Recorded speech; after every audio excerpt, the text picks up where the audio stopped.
Am anderen Morgen sitzen der Benny und der IQ in der Chill Factory und blasen Trübsal. Ihr Verschwinden hat ja niemand bemerkt. Es sind alle genug mit sich selber beschäftigt. Da war es einfach, unbemerkt aus ihren Fenstern zu kommen. Zudem will sie ja niemand mehr sehen. Darum sitzen sie jetzt also da und studieren. Eins ist klar, wir haben jetzt noch ca. 10 Stunden, um den Fall zur Lösung zu führen, bevor sich das Terrorkommando einschaltet. Du glaubst also nicht, dass sich die Verbrecher melden werden? Nein, überleg doch mal, die wissen ja jetzt, dass man ihnen auf der Spur ist. Und da wollen sie sicher kein Risiko mehr eingehen und so schnell wie möglich einfach die Kurve kratzen. Ich meine, die Maggie, die ist ihnen ja eigentlich nur noch im Weg. Es gibt für sie also nur noch 2 Möglichkeiten. Entweder sie lassen Maggie einfach hocken und hauen ab, oder sie schalten sie einfach gerade ganz aus. Spinnst du eigentlich sogar zu reden? Du redest da im Fall von meiner Schwester, Mann. Niemand bringt sie um, solange ich mich für sie noch wehren kann. Ist ja gut. Ich sage ja nicht, dass es wirklich so ist. Sich aber auf einen Handel mit den Bullen einzulassen, das wäre sicher der grösste Fehler, den sie machen könnten. Und darum müssen wir so schnell wie möglich selber handeln. Dem Kommissar sind doch jetzt einfach die Hände gebunden. Vorschrift ist Vorschrift. Ich glaube, wir möchten ihm einen grossen Gefallen, wenn... Wie kannst du nur so ruhig bleiben? Ist dir eigentlich klar, was wir gestern angestellt haben? Ich habe die letzte Nacht kaum ein Auge zugetan und du kalkulierst da einfach so im Zeugs umeinander. Nein, Mann, Benny. Ich versuche doch nur einen klaren Kopf zu behalten und nachzudenken. Wir müssen etwas unternehmen. Ich mache mir auch Sorgen um Maggie. Du willst also tatsächlich alle Verbote, die uns auferlegt worden sind von unseren Eltern und von McPeel, einfach missachten, wo wir doch eigentlich nicht einmal hier in der Chill Factory dürften sein. Ich glaube, wir sind beide wahnsinnig. Wieso jetzt plötzlich beide? Weil ich das auch für die einzige Lösung halte. Nicht zuletzt zum Beweisen, dass wir nicht einfach nur normale Kids sind. Ja, du hast recht, Mann. Wir sind nicht umsonst Action-Kids. Ich kann das heute nicht genug betonen. Also zeigen wir denen Ganoven, was Action ist. Für die Maggie machen wir alles. Hä? Ein Nattelschild. Das ist dies, Mann. Nur du hast Mozart als Klingelton. Das ist Beethoven, du Banause. Ja? IQ? Ich meine, Neil Kelly am Apparat? Schalt den Lautsprecher ein. Ja, ist ja gut. Hallo, da ist der Tom Salas. Ich bin der Kollege von Michael Penn. Ciao.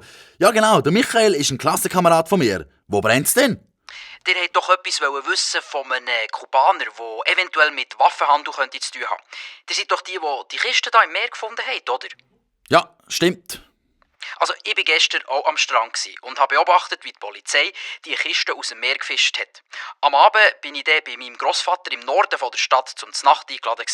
Genauer in der Long Street Nummer 19. Ist das nicht im kubanischen Viertel? Genau. Meine Familie stammt aus Kuba. Ich bin sozusagen Halbkubaner. Mein Grossvater ist ein echter kubanischer Farmer, wohnt heute noch mit seiner Frau im gleichen Immigrantenviertel im Norden unserer Stadt, wo hauptsächlich von Kubanern bewohnt wird. Und jetzt? Ja, jetzt ist gestern vis-à-vis von dem Wohnblock, wo mein Grossvater drin wohnt, ein schwarzer Mercedes vorgefahren. 2 Kubaner sind ausgestiegen.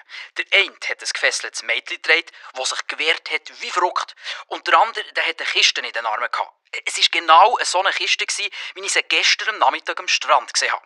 Über diesen Einbruch bei euch weiss ich aber leider nichts. Also, tut mir leid, um euren Klassenvorrat. Echt.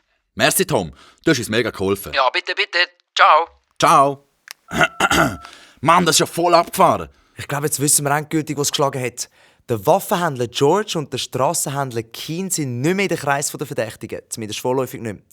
Was der Mr. Culkin angeht, wird sich noch zeigen. Hauptsache die Polizei hat ihn in sicherem Gewahrsam. Jetzt wissen wir, wer vermutlich bei uns eingebrochen hat. Mann, Benny, ich glaub's gar nicht. Mir juckt's in den Finger.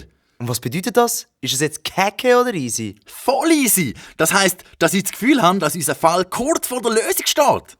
Ja, die Frage ist nur, wie wir das jetzt anstellen, ohne dass uns unsere Eltern nachher umbringen. Benny, sind wir die Action Kids oder nicht? Ich meine, wenn wir jetzt den Fall so schnell wie möglich und sauber über die Bühne bringen, dann sind unsere Eltern am Schluss vielleicht sogar noch stolz auf uns. Es ist aber höchste Vorsicht geboten, denn immerhin wissen wir jetzt, dass es mindestens 2 Gangster plus der James sind, die in die ganze Sache verwickelt sind. Okay, wir müssen einfach im richtigen Moment die Polizei schalten. Übrigens, ich wollte dir noch etwas zeigen. Da, der Schlüssel, den habe ich in der Nähe von Sam seiner Hütte gefunden. Und er ist nicht am Sam. Ich habe ihn gefragt. Und zudem haben wir gestern, bevor uns die Bullen aufgefangen haben, an der Küste unten noch eine komisch geformte Holzlatte entdeckt. Ziemlich verwüstet. Hat ausgesehen wie ein Stück von einem Schiffsbug. Ich habe ihn vorsichtshalber mal am Sam zum Aufbewahren gegeben. Das sagst du mir erst jetzt? Hey, das ist aber ein gestauchter Bockmist. Ja, Mann, ich habe bis jetzt keine Gelegenheit gehabt. Der Schlüssel, der könnte ja einer der Verbrecher sein. Oder der James hat ihn gestern verloren, wo er beim Sam war. Mit der Holzlatte können wir im Moment aber glaub nichts anfangen. Ja, was machen wir jetzt? Wir gehen jetzt in die Long Street, pack dein BMX und das Walkie-Talkie und dann zupfen wir's.